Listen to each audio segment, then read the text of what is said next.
अध्याय 42। सुनी हुई बात को दूसरों से कहना और रहस्य प्रकट करना। इस प्रकार तुम सच्ची लज्जा का अनुभव करोगे और सबों में लोकप्रिय होगे। निम्नलिखित बातों को लज्जाजनक मत मानो और लोक लज्जा के कारण पाप मत करो। सर्वोच्च प्रभु की संहिता और उसका विधान, विधर्मी को न्यायोचित दंड, साथी और सहयात्री के साथ हिसाब, दूसरों के साथ विरासत का विभाजन, तराजू और बाटों की सच्चाई, बहुत या कम संपत्ति, व्यापारी के साथ सौदा, संतति का निरंतर अनुशासन, दुष्ट नौकरों को कोड़ों की मार। यदि पत्नी दुष्ट हो तो उसे बंद रखो। जहां बहुत हाथ हों वहां सामान पर ताला लगाओ। अपमान का माल गिनो और तोलो। जो देते या लेते हो उसका हिसाब रखो। नासमझ एवं मूर्ख और लंपट बूढ़े को डांटने में लज्जा का अनुभव मत करो। इससे तुम समझदार समझे जाओगे और सभी लोग तुम्हारा समर्थन करेंगे। पुत्री की चिंता। पिता के लिए पुत्री चिंता का कारण है। उसकी चिंता उसे सोने नहीं देती। जब छोटी है तो वो डरता है कि कहीं अविवाहित न रह जाए, और जब उसका विवाह हो गया है तो इसलिए कि कहीं उसका परित्याग न हो। जब कुंवारी है तो शील भंग और पिता के घर में रहते गर्भवती होने की आशंका है। जब विवाहिता है तो अपने पति के प्रति विश्वासघात की और उसके घर में बांझपन की आशंका है। चंचल पुत्री पर सख्त निगरानी रखो।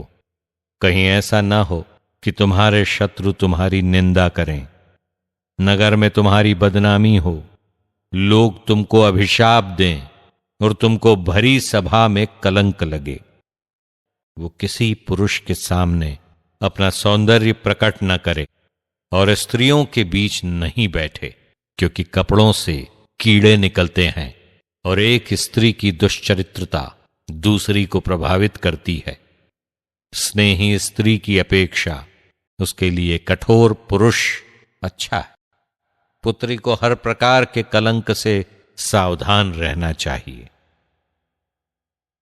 ईश्वर की महिमा एवं प्रज्ञा। प्रकृति।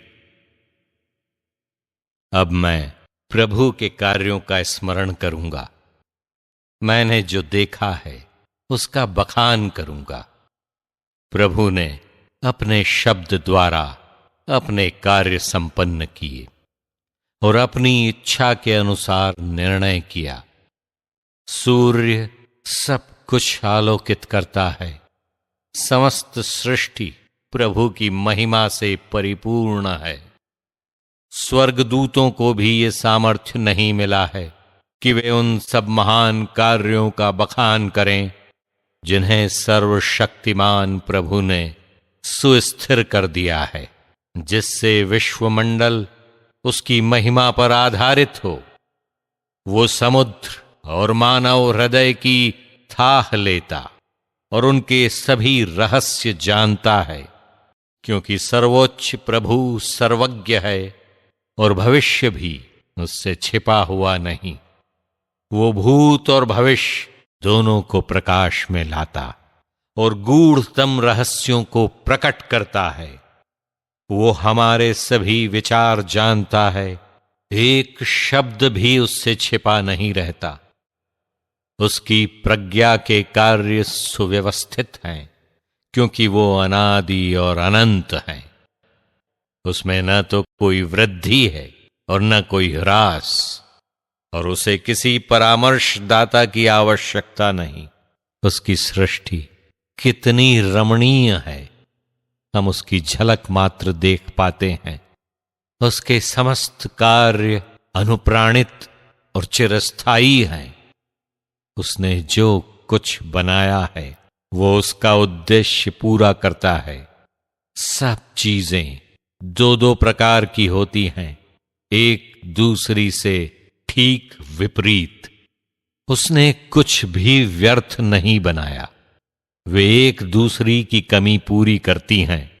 प्रभु की महिमा देखने पर कौन तृप्त होगा।